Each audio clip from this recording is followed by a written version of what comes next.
ଆଜିର ରାଶିଫଳ ଜୁନ୍ ମାସ 12 ତାରିଖ ଶୁକ୍ରବାର। ଚାଲନ୍ତୁ ଜାଣିବା ଆଜିର ପଞ୍ଚାଙ୍ଗ। ତିଥି ଦ୍ୱାଦଶୀ, ରାତ୍ରି 7:48 ଗତେ ତ୍ରୟୋଦଶୀ, ନକ୍ଷତ୍ର ଅଶ୍ୱିନୀ, ଦିବା 7:15 ଗତେ ଦ୍ୱିଜା, ଚନ୍ଦ୍ର ମେଷ, ଯୁଗ ଅତିଗଣ୍ଡ।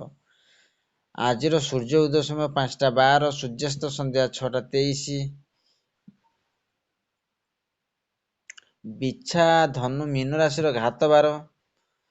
ଚାଲନ୍ତୁ ଜାଣିବା ଆଜିର କାଳ ବେଳା ଓ ବାର ବେଳା। ଦିବା 8:25 ଗତେ 11:40 ମଧ୍ୟରେ, ବିଶ୍ୱ ଦିବା ଅମୃତ ବେଳା ଦିବା 11:42 ଗତେ 2ଟା ମଧ୍ୟରେ, ରାତି 6:58 ଗତେ 8:47 ମଧ୍ୟରେ, ବିଶ୍ୱ ଦିବା ମହେନ୍ଦ୍ର ବେଳା ଦିବା 6:48 ମଧ୍ୟରେ 9:10 ଗତେ। ଆଜି ପୋଇ ବାଇଗଣ ଖାଇଲେ ଦେହ ପ୍ରତି ହାନିକାରକ ହୋଇଥାଏ। ଚାଲନ୍ତୁ 12ଗୋଟି ରାଶିର ନାମ ଜାଣିବା ଏବଂ କେମିତି ରହିଛି ଆପଣଙ୍କ ଦିନ ସେ ବିଷୟ ଜାଣିବା ପୂର୍ବରୁ ଭିଡ଼ିଓଟି ଭଲ ଲାଗିଲେ ଲାଇକ୍, ସେୟାର, ସବସ୍କ୍ରାଇବ୍ କରିବେ। ପାଖରେ ଥିବା ବେଲ୍ ଆଇକନ୍ ଦେବି ଅନ୍ ନୋଟିଫିକେସନ୍ ଅନ୍ କରିବେ, ଯାହାଫଳରେ ନୂଆ ନୂଆ ଭିଡ଼ିଓ ପାଇପାରିବେ। ପ୍ରଥମ ଦେଖିବା ମେଷ ରାଶି ବ୍ୟକ୍ତିମାନଙ୍କ ପାଇଁ। ଆଜି କୋର୍ଟ କଚେରୀ ବିଷୟରେ ନ ପଡ଼ିବା ଉତ୍ତମ ହେବ। ମଧ୍ୟାହ୍ନ ପରେ ଆପଣ ଭୁଲ ଅନୁଭବ କରିବେ। ପରିବାରରେ ସୁଖ ଶାନ୍ତି ରହିବ। କାମ ସମୟରେ ଅଧିକ ଲାଭ ପାଇବା ବିଚାର ଆପଣ ଫସି ନ ଯାଆନ୍ତୁ, ଧ୍ୟାନ ରଖିବେ। ନୂତନ କାର୍ଯ୍ୟ ପ୍ରାରମ୍ଭ ଆଜି କରିପାରିବେ। ସେଇଭଳି ଦେଖିବା ବୃଷ ରାଶି ବ୍ୟକ୍ତିମାନଙ୍କ ପାଇଁ। ସନ୍ତାନ ସମ୍ବନ୍ଧିତ ଶୁଭ ସମାଚାର ଆପଣଙ୍କୁ ମିଳିବ। ପୁରୁଣା ତଥା ପିଲାଦିନ ମିତ୍ରମାନଙ୍କ ଭେଟରେ ମନ ପ୍ରସନ୍ନ ହେବ। ନୂଆ ମିତ୍ର ମଧ୍ୟ ବନିବାର ସମ୍ଭାବନା ଅଛି।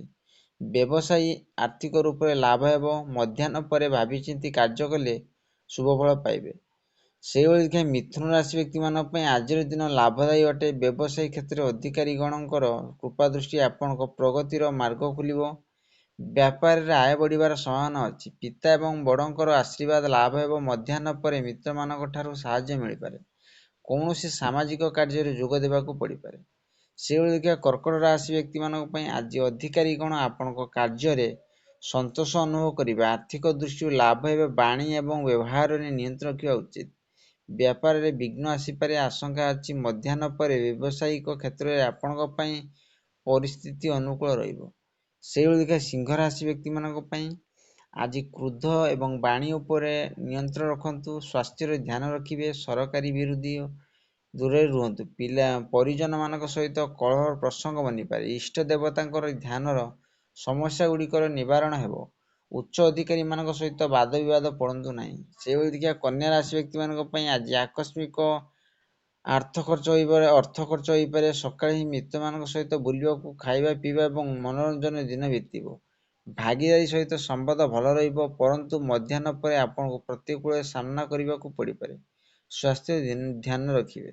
ସେଇଭଳି ଦେଖିବା ତୁଳା ରାଶି ବ୍ୟକ୍ତିମାନଙ୍କ ପାଇଁ ଆଜିର ଆତ୍ମବିଶ୍ୱାସ ସହିତ ପ୍ରତ୍ୟେକ କାର୍ଯ୍ୟକୁ ଆପଣ ସଫଳତାର ପ୍ରସ୍ତୁତ କରିବେ। ଗୃହସ୍ଥ ଜୀବନରେ ସୁଖ ଏବଂ ଶାନ୍ତି ରହିବ। ଶାରୀରିକ ସ୍ୱାସ୍ଥ୍ୟ ଭଲ ରହିବ। ଉଗ୍ରତା ରହିବ, ସେଥିପାଇଁ ବାଣୀ ଉପରେ ନିୟନ୍ତ୍ରଣ ରଖିବେ। ମିତ୍ର ଏବଂ ସ୍ନେହଜନମାନଙ୍କ ସହିତ ଯାତ୍ରା କିମ୍ବା ପର୍ଯ୍ୟଟନ ଯୋଗ ଅଛି। ସେଇଭଳି ଦେଖିବା ବିଛା ରାଶି ବ୍ୟକ୍ତିମାନଙ୍କ ପାଇଁ ମାନସିକ ରୂପରେ ଆପଣଙ୍କର ଭାବୁକତାର ମାତ୍ରା ଅଧିକ ରହିବ। ବିଦ୍ୟାର୍ଥୀଗଣ ଆଜି ବିଦ୍ୟାଭ୍ୟାସ, କ୍ୟାରିୟର ସମ୍ବନ୍ଧିତ ବିଷୟଗୁଡ଼ିକର ସଫଳତା ପ୍ରାପ୍ତ କରିପାରିବେ। ଘରର ବାତାବରଣ ସୁଖ ଶାନ୍ତି ରହିବ। ବ୍ୟବସାୟରେ ସଫଳତା ପ୍ରାପ୍ତ ହେବ। ସେଇଭଳିକା ଧନୁରାଶି ବ୍ୟକ୍ତିମାନଙ୍କ ପାଇଁ ଆଜି ପାରିବାରିକ ଜୀବନରେ ଶାନ୍ତି ବନାଇ ରଖିବା ଆବଶ୍ୟକ। ନିରର୍ଥକ ବାଦ ବିବାଦ କରନ୍ତୁ ନାହିଁ। ଧନ ଏବଂ ପ୍ରତିଷ୍ଠାରେ ହାନି ନ ହେଉ, ଏହାର ଧ୍ୟାନ ରଖିବେ। ମଧ୍ୟାହ୍ନ ପରେ ଆପଣଙ୍କ ଭାବୁକତା ବଢ଼ିପାରେ। ଆପଣଙ୍କ ରଚନାତ୍ମକ କ୍ଷମତାରେ ବୃଦ୍ଧି ହେବ। ସେଇଭଳି ଦେଖିବା ମକର ରାଶି ବ୍ୟକ୍ତିମାନଙ୍କ ପାଇଁ ଆଜି ଆବଶ୍ୟକ ନିର୍ଣ୍ଣୟ ନେବା ପାଇଁ ବୈଚାରିକ ଦୃଢ଼ତାକୁ ସର୍ବପ୍ରଥମେ ସ୍ଥାନ ଦେବାକୁ ହେବ। ମିତ୍ରମାନଙ୍କ ସହିତ ସାକ୍ଷାତ କରିବେ ଏବଂ ସାକ୍ଷାତ ଆନନ୍ଦଦାୟୀ ରହିବ। ଛୋଟ ଯାତ୍ରାରେ ଆୟୋଜନ ହୋଇପାରେ। ଭାଇମାନଙ୍କ ସହ ନିକଟତା ଆସିବ। ସେଇଭଳି ଦେଖିବା କୁମ୍ଭ ରାଶି ବ୍ୟକ୍ତିମାନଙ୍କ ପାଇଁ ଆଜି କ୍ରୋଧ ଏବଂ ବାଣୀ ଉପରେ ନିୟନ୍ତ୍ରଣ ରଖନ୍ତୁ। ନକାରାତ୍ମକ ବିଚାର ମନରେ ଆସିବାକୁ ଦିଅନ୍ତୁ ନାହିଁ। ଖାଇବା ପିଇବାରେ ମଧ୍ୟ ନିୟନ୍ତ୍ରଣ ରଖିବେ। ନିଜ ହାତକୁ ଆସିଥିବା କାର୍ଯ୍ୟଗୁଡ଼ିକ ସମ୍ପୂର୍ଣ୍ଣ କରିପାରିବେ। ରଚନାତ୍ମକ କ୍ଷେତ୍ରରେ ମାନ ସମ୍ମାନ ପ୍ରାପ୍ତି ହେବ। ଶେଷରେ ଦେଖିବା ମୀନ ରାଶି ବ୍ୟକ୍ତିମାନଙ୍କ ପାଇଁ ଦିନ ଶୁଭ ଫଳଦାୟୀ ଅଟେ। ଶାରୀରିକ ମାନସିକ ସ୍ୱାସ୍ଥ୍ୟ ଉତ୍ତମ ରହିବ। ଉତ୍ସାହିତ ରହିବେ। ନୂଆ କାର୍ଯ୍ୟରେ ଶୁଭାରମ୍ଭ କରିବା ପାଇଁ ସମୟ ଅନୁକୂଳ ଅଟେ। ପରିଜନମାନଙ୍କ ସହିତ ସମୟ ଆନନ୍ଦପୂର୍ବ ବିତିବ। ଧାର୍ମିକ କାର୍ଯ୍ୟଗୁଡ଼ିକରେ ଖର୍ଚ୍ଚ ହୋଇପାରେ। ଆଶା କରି ଭିଡ଼ିଓଟି ଭଲ ଲାଗିଲେ ଲାଇକ୍, ସେୟାର, ସବସ୍କ୍ରାଇବ୍ କରିବେ, ବେଲ୍ ଆଇକନ୍ ଦେବେ।